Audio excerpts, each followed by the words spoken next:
We're with Christina Gosselin, a senior, or most recently a senior, in the Eastern Connecticut running program, cross country and track.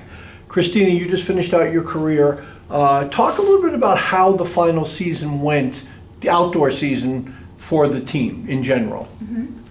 This past spring track season was probably the best season we've had in my 4 years here. We were such a cohesive group this year. It's the closest our team's ever been in terms of like all the different events kind of coming together. We didn't really feel like separate events this past spring. We really tried to cheer on everyone in each different event, you know, like distance and sprinting and jumping.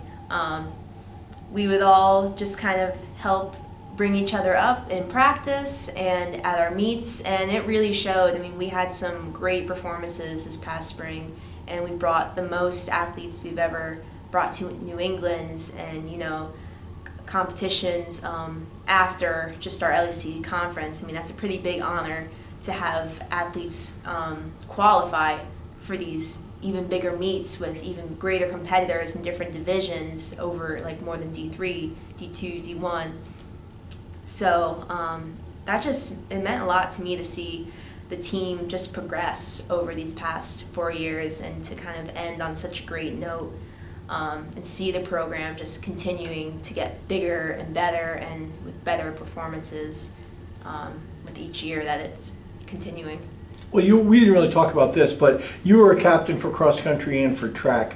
In that program, is captaincy a big burden, a big responsibility? Is it more just sort of shared by everybody?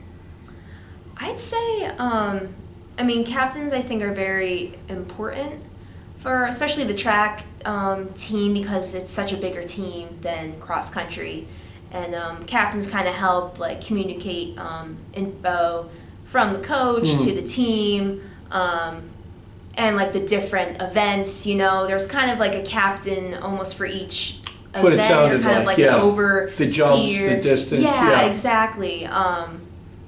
So while like captains were definitely very important, kind of like that resource from like athlete to coach, I think everyone just kind of stepping up and helping each other out was also a big part to our success this past spring.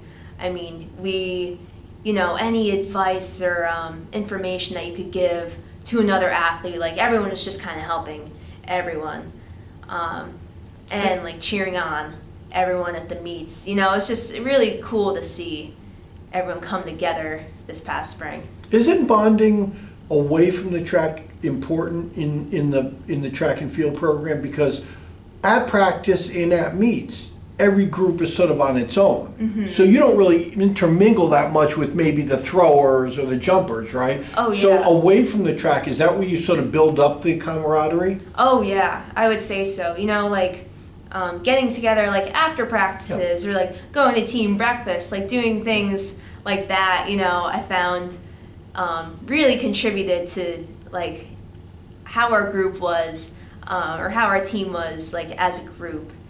You know, having that relationship with your teammates outside of practice and competition means a lot, because then it just brings the times you are together in practice and competition even better. You know your teammate even more. You know, by getting to know them more outside of practice than in practice. Just like, oh yeah, like this is what they want to do today. Like knowing what their goal is for that day or that meet or that workout. So just knowing your athletes better outside of practice makes it even better and more enjoyable to know them and help them while they're in training and competition. Well, in cross country and in track, when you go to a meet, the men and the women go together, mm-hmm. and they obviously compete separately in a sense. But for men's and women's track, is it pretty much a clear distinction between men and women in terms of the interplay between them, or is it like just one group of athletes regardless of whether it's the men's team or the women's? You know what I'm trying to say? Yeah, it honestly seems like it's just a big group. I mean, men and women will compete separate from each other, But if anything, the different events are right after each Yeah. other. So it'll go like men's 800, then women's 800. So typically you're kind of warming up with like the women's 800 team is warming up with the men's 800 team. So you would get to know kind of like your teammates who are Yeah. running in the next race, Exactly. like guys or girls. Yeah. So yeah, you'd be like I'd be warming up for the 5K with Rachel Ozak, and we'd see Ryan Adams also warming up too. So that was kind of cool too. Like you saw like your teammates on both the men's and women's team, like warming up even for the same event, or even if it was a different event, like we were all kind of together. It wasn't real. I never felt this season like it was two separate teams, especially men's and women's. I thought we were very like a cohesive group this spring, which was great. It made my last season here just amazing. And you can't really predict that, right? It seems like either the chemistry is there with the team or it's not, and you can't really force the chemistry. Oh, exactly. Yeah, and that's tough. I mean, I just remember freshman year thinking, oh, I want to like kind of do things to help bring our team together and to work better as a team and help our performance. But I mean, it's tough when you're coming in as a freshman. You don't really know like what the team is supposed to be like or how it's been in the past. So especially the senior year, I mean, we really, in the other seniors, like captains Nick Afrigola and Raquel Romano and Bree Starkey, we really we had known the connection of the team coming into our senior year. Like we felt it junior year, so we knew that this year was also going to be a great year to have our team really come together. And like having that team come together, we saw the improvement in our performances. We really did. We had so many great performances this past spring, and I think the team aspect is really what helped. Well, when you came in as a freshman in cross country, you came in, there were 6 freshmen, and 3 of them made it to their senior year. In track, you came in with 8, there was 8 freshmen your year, Wow. and 5 of them made it. Does that sort of tell you how difficult it is to be involved for 4 years in this kind of program? Oh yeah, I mean it's very demanding Yeah. to be a student athlete. You know, if I could look back in these 4 years and say anything, it's that like being a student athlete was tough, but it was also so rewarding. I mean, I think any of us 5 senior athletes could tell you like, yeah, it was definitely tough to manage education, like our studies Yeah. and athletics and having a social life. But I wouldn't trade it for anything. I'm very happy that I stayed with Eastern Athletics throughout these 4 years, and it just makes that bond with those athletes who stayed the entire time even greater. Well, the tough part is like from September till May, you were pretty much involved in a meet, in a competition every single Saturday. Yeah. So you were basically giving up your entire Saturday. And the other Oh, yeah. thing is that people spend a lot of time studying on Saturdays, where you go to a meet, you basically forget about studying, right? Basically, It's yeah. tough. You know, I'd bring my schoolwork Yeah. and I wouldn't touch it the Try, whole no, day. no, it looks good, but Yeah, even on the bus. I try, yeah. Yeah, I was you like, try. I'm making the effort to bring it, or That's like it. to maybe try to study at That's the right. meet. But it's like you're so involved in competition, and you know you wanted to go and cheer on your teammates. You didn't want to go and study your flashcards. Yeah. So I ended up just leaving my studies at home during the meets. I just learned myself. I was like, I'm not do gonna it. study. But doesn't that make it tough? I mean, Oh, yeah. you could take one day of the week completely off. And you're a health science major, which is very demanding. So you basically have a chance to study maybe 6 days a week, but not even 7. No, yeah, you know, it was almost like I made Saturdays kind of my day off from school, Yeah. and to just focus on things I love, like running, you know, and hanging out with my friends. So then Sundays would be like you said, the time that I would have to crack down Yeah. and study. Yeah. Yeah. But I think being a part of athletics helped my regimen, like my study regimen. You know, I was like, well, this is the only day I have the full day with no classes that I can get a lot of studying and extra work done. So that's what I did, you know, because I knew that Saturdays were for track or for cross country meets. So it kind of, I think it helped my studies in the long run because it made me disciplined. You know, that I had to study certain days and do, you know, like projects on certain days, like when I had other days that had meets. So like I had to help my scheduling and my time management skills. Being a student athlete, you had to it was like built into your schedule to figure out when to do your schoolwork and when to save days for practice and competition. Which will serve you throughout the rest of your life. Mm-hmm. But did you ever get done with a really hard training session and know you had like 3 or 4 hours of studying to go, I just do not feel like studying right now. Oh, but yeah. I got 2 exams tomorrow. Yeah. That's the discipline, right? I mean, Yeah. that's to try and stay awake. I mean, you're spending 2 hours at practice, depending on what the practice was that day. And then at least like half an hour to an hour after with recovery or stretching or strength training if you had it that day. So practice time even goes beyond practice usually. When you're a student athlete, you're kind of like an athlete all the time. I mean, you're constantly doing things after practice to help make you a better athlete. Stretching, foam rolling, icing, proper nutrition, proper sleep. I mean, it was tough, I'd be like, well, yeah, I guess I could get ahead on this work. I really do need to get some sleep, though. It's a few days before a competition.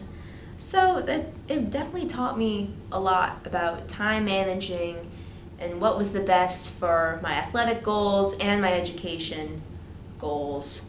I had to kind of manage out, like, I need to get, like, great amount of sleep tonight so I can, feel good for the meet this weekend. Mm-hmm. Like maybe I can kind of save this work now for Sunday when it's due the following week.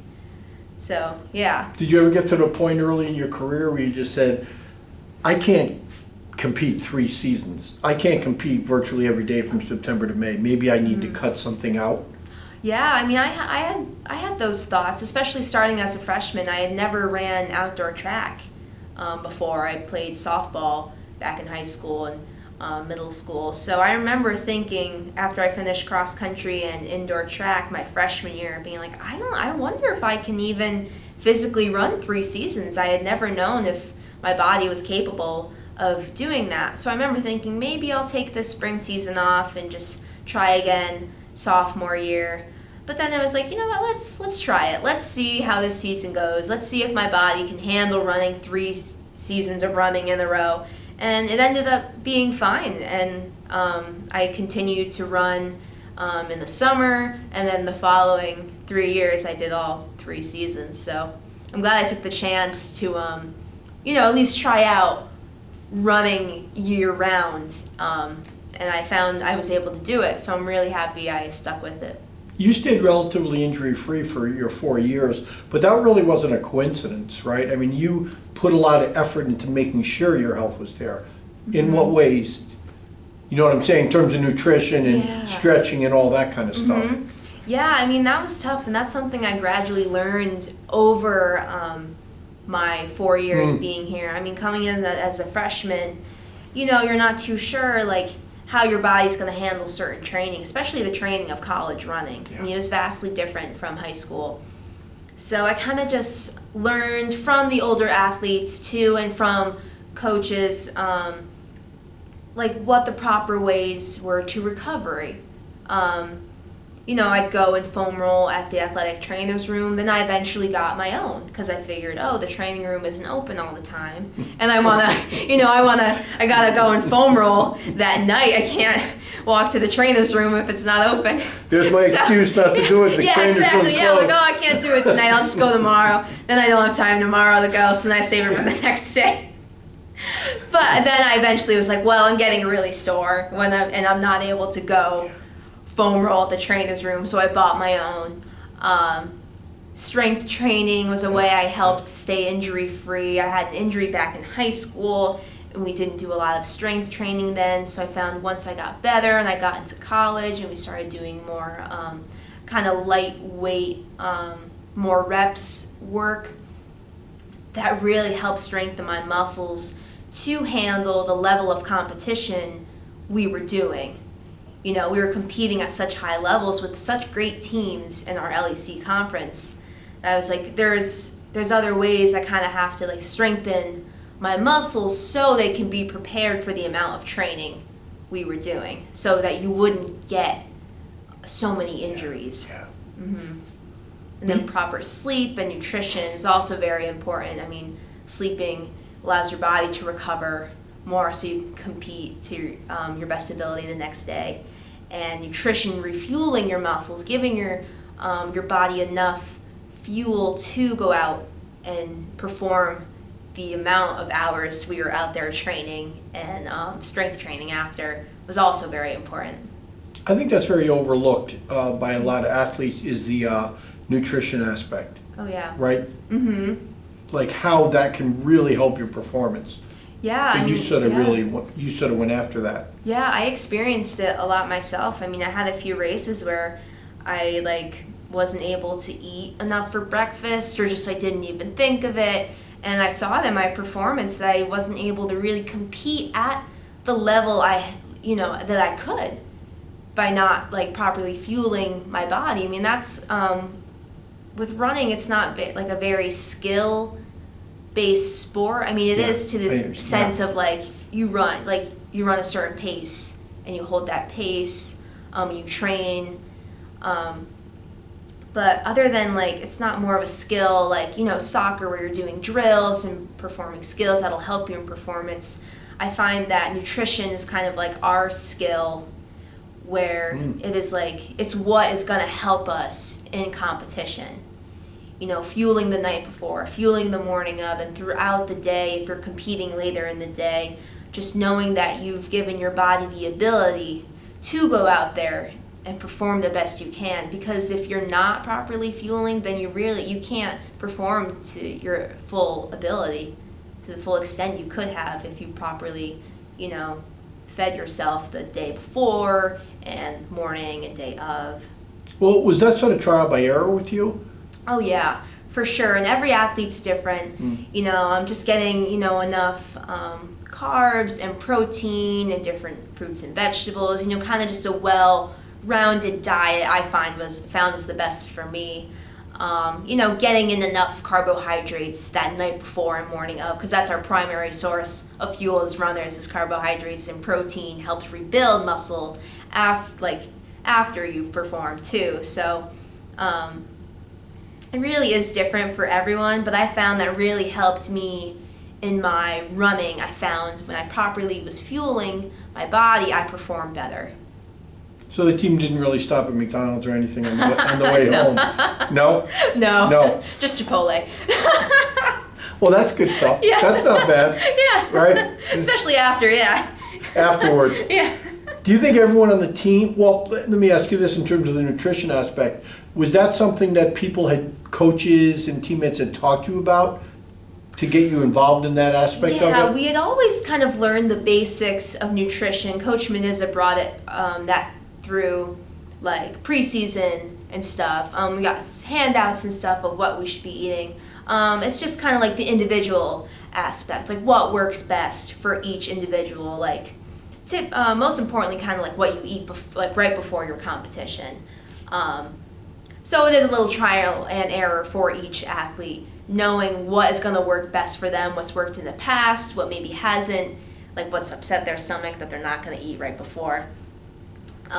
So yeah, I think being introduced to that and then kind of putting a little effort in yourself to kind of see what works best for you is what helped me the best in my performance. Well, do you think the fact that you went sort of from being an 800 middle distance runner to a distance runner, is it more important, the nutrition aspect, for the distance runners than it is for sprinters or middle distance, or no? I'm not sure if it's more important, but just knowing that you're properly fueling your body the right amount. So we're running 3 miles as opposed to half a mile. So knowing that you've eaten enough that day to sustain running for 20 minutes, that 3 miles, then it is a little more important in the sense that you're just making sure you're fueling enough, because you don't nearly kind of need as much fuel, I guess, to compete in an 800 as opposed to a 3 mile race. I mean, that's why you kind of see half marathoners and marathoners actually eating while they're competing, because they're just burning up those calories and all that energy while they're competing, because they're just competing for so much longer. So while the 5K isn't like necessarily that much longer than the 800, it's just important to kind of know and recognize how it is a little bit longer, so maybe just eat a little bit more that day for that competition. Well, you came in more as middle distance, and then you eventually became a very good 5K runner. How was that transition? I mean, did you have a strong background in cross country, so how did you get from being a middle distance person to pretty much focusing a lot on the distance? Yeah, so it was all me and Coach Menisa had talked about just trying like different races. She was like, "You want to try the 5K this week?" I was like, "You know what? Sure." Like I ran it like once or twice my junior year, and I was like, "Okay, so I know what to expect." And from racing 5Ks in cross country, like I knew what a 5K kind of felt like, and it is different from running on a cross country course to running it on a track. It's a lot faster because there's, it's a flat surface. But knowing that I had also ran it junior year, I was more open. I was like, yeah, I'm open to trying it and running it this season, kind of rather than like the middle distance events. And I'm really glad I did because I ended up really liking it and really drastically bringing my time down from junior year. That was a big drastic change from your times as a junior to your times as a senior. Was there any particular race, like at the 5K, that really sticks out in your mind in terms of having a great race? Yeah, so probably the best race and where I got my best time, my PR, was at Southern New Hampshire University. And that was a pretty interesting race because we had a lot of great competition, so many great teams there. I think from all divisions, like D3, D2, I think maybe even some D1 I think they schools. were, yeah. So this is a pretty big meet and a very nice track and a very nice facility. So it felt like great to be there. I was like, oh, this is a great race. And I remember the 5K went off later on in the evening, like 6 o'clock. We I think left Eastern at like 5:30 a.m.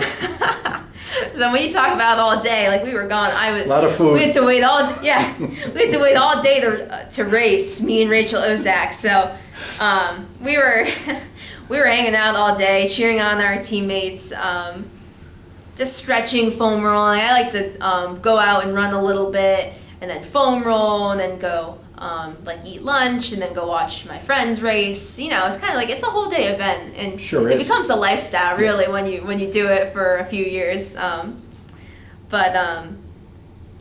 that race was unique in that it was so late in the day, and I wasn't used to racing. At that point, I was kind of used to racing later in the day. I ran the 5K a few